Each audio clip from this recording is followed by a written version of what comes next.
Welcome to மகிழ்ந்து இரு channel.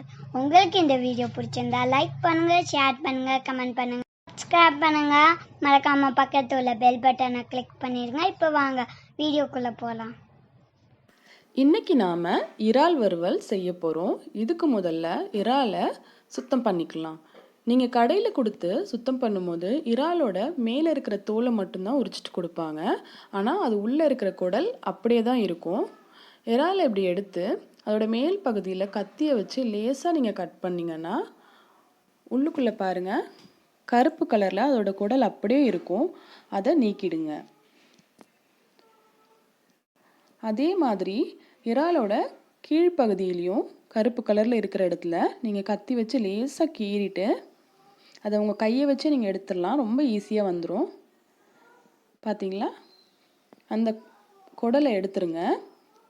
நீங்கள் என்றைக்குமே கடைகளில் சுத்தம் பண்ணி வாங்கிட்டு வர்றதை அப்படியே சமைச்சிடாதீங்க. அவங்க இந்த குடலை எடுத்துருக்க மாட்டாங்க. இந்த குடல்களெல்லாம் நீக்கிட்டு நீங்கள் சமைச்சு பாருங்கள், ரொம்பவும் சுவையாக இருக்கும். ஆரம்பத்தில் இந்த மாதிரி குடல்களை நீக்கிறது உங்களுக்கு கொஞ்சம் சிரமமாக இருக்கும். ஆனால் இதை நீங்கள் எடுக்க எடுக்க உங்களுக்கு ரொம்ப சுலபமாக வந்துடுங்க. பாருங்கள், இந்த மாதிரி இதோட குடல்களெல்லாம் நீக்கி நம்ம எல்லா இறாவையும் சுத்தம் பண்ணிக்கலாம்.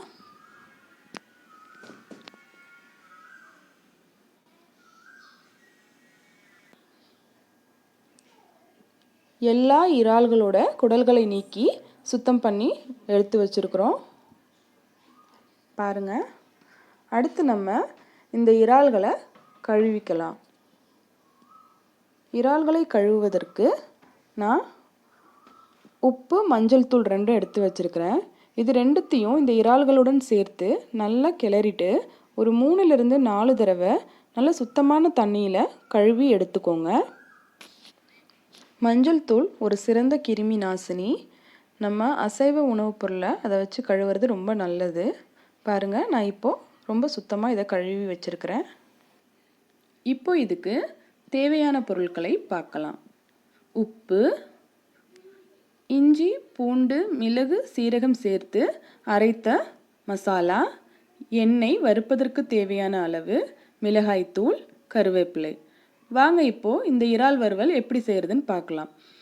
நம்ம சுத்தம் பண்ணி எடுத்து வச்சுருக்கிற இந்த இறாலில் நம்ம அரைச்சி வச்சுருக்கிற இந்த மசாலாவை சேர்த்துக்கலாம்.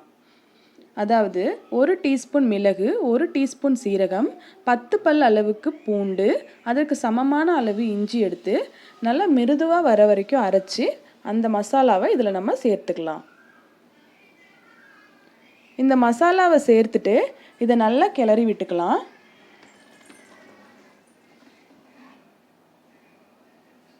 பாருங்கள், நல்லா இப்போ இதை கிளறியாச்சு. இப்போ அடுத்து இதுக்கு தேவையான அளவு உப்பு சேர்த்துக்கலாம்.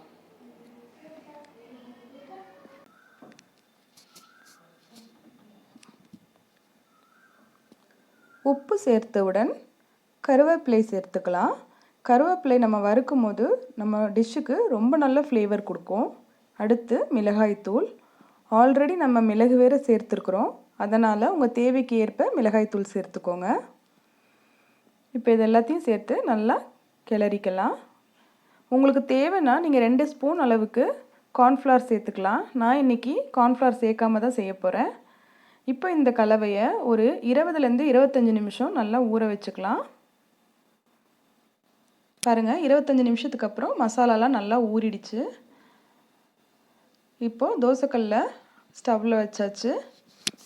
அடுத்து அது மேலே எண்ணெய் ஊற்றிக்கலாம்.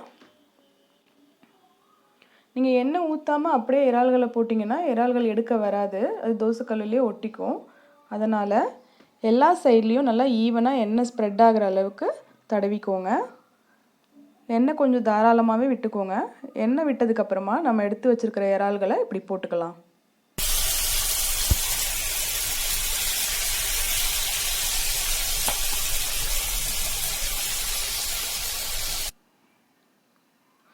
இறால்களை தோசைக்கல் மேலே நல்லா ஈவனாக ஸ்ப்ரெட் பண்ணி விடுங்க.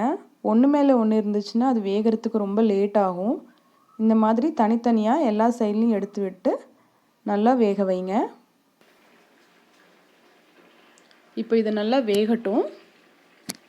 பாருங்கள், நம்மளோட இறா நல்லா வெந்துட்டுருக்கு. இப்போ இதை நம்ம திருப்பி போட்டுக்கலாம். நல்லா 2 சைட்லேயும் வேக வச்சு எடுங்க. ட்ரை ரோஸ்ட் ஆகிற வரைக்கும் இதை நல்லா வேக வைக்கணும்.